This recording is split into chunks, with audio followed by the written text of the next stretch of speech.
परवाटी विधानसभा क्षेत्र के अंदर 2 ग्राम पंचायतों को नगर पालिका में तब्दील किया गया था। गुढ़ागोड़जी शहर और पोंक ग्राम पंचायत, जिसके अंतर्गत गुड़ा गांव भी सम्मिलित था। आनन फानन के अंदर इन नगर पालिकाओं को निरस्त करके फिर से ग्राम पंचायत बनाना,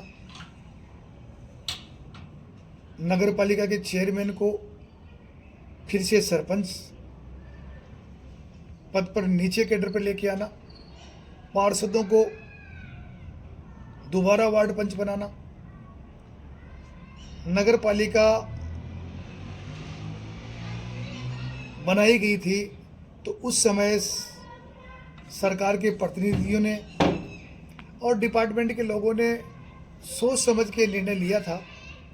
इस तरह के फैसले जनता की राय जान के, ग्रामीणों की राय जान के, लोगों की भावनाओं को जानकर किए जाने चाहिए। उस समय जो फैसला किया गया था वो जनता की भावनाओं के अनुरूप था। इस समय जिन्होंने भी ये इस काम को अंजाम दिया है, मैं नहीं समझता कि किसी ने निरस्त कराई है या कोई कराने के लिए प्रस्ताव कहीं भेजा होगा, रिकमेंडेशन की होगी। जिसने भी किया है, जैसे भी हुआ है, वो गलत हुआ है। जो भी फैसले हों वो जनता की भावनाओं के अनुरूप हो। देखिए, राजस्थान के अंदर जो कुछ हो रहा वो ठीक नहीं है। पहले शेखावाटी के अंदर सीकर को संभाग बनाया गया था, उस संभाग को निरस्त कर दिया गया। जबकि हम लोगों से सुनते हैं कि मिनी राजधानी के रूप में सीकर का नाम पूरे प्रदेश में विख्यात है, और उस मिनी सीकर को, मिनी राजधानी को संभाग के रूप में निरस्त किया गया, वो सरकार ने किया। इसके बाद में कई सालों वर्षों से नीम का थाना को जिला बनाने की मांग उठी थी। बड़ी मुश्किल से नीम का थाना जिला बना।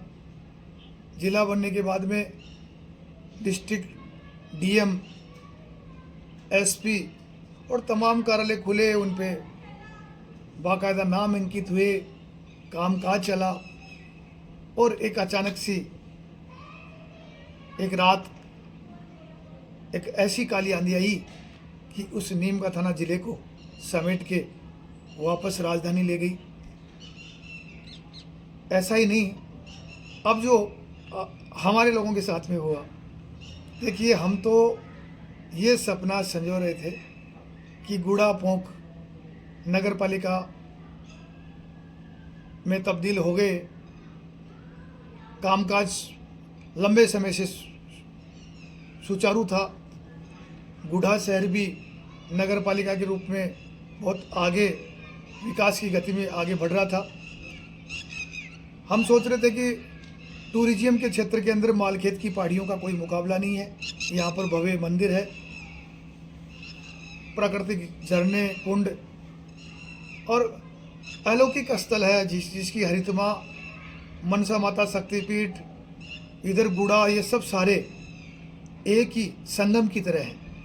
जिस प्रकार से राम और लक्ष्मण की जोड़ी है गुड़ा पोंक, उस प्रकार से ये आध्यात्मिक गांव है और चारों तरफ मनसा की पहाड़ियों से घिरे हुए हैं। एक ही तलहटी के अंदर ये सब गांव हैं। तो आने वाले समय के अंदर नगर पालिका के रूप में इन गांवों की का शहर के रूप में और कायाकल्प होके, और ये टूरिज्म के क्षेत्र में बहुत आगे इनका नाम अंकित होगा। पूरे मानचित्र पर इन कस्बों का, इन नगर पालिकाओं का नाम आएगा। लेकिन वो सब धूमिल हो गया।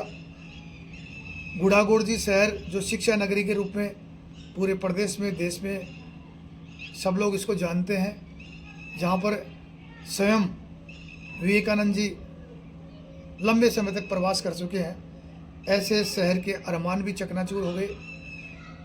और 3 दिन पहले जब हमारे राजस्थान की सेकंड मुखिया के रूप में, और जिनके पास में धन की चाबी है, वित्त मंत्रालय, ऐसी डिप्टी सीएम दिव्या कुमारी जी आए, तो हमने क्या क्या सोचा था कि इस उदयपुरवाटी विधानसभा क्षेत्र को पता नहीं क्या क्या मिलेगा, क्या क्या सौगातें मिलेगी, लेकिन शायद उनका ये आगमन शुभ संकेत नहीं था।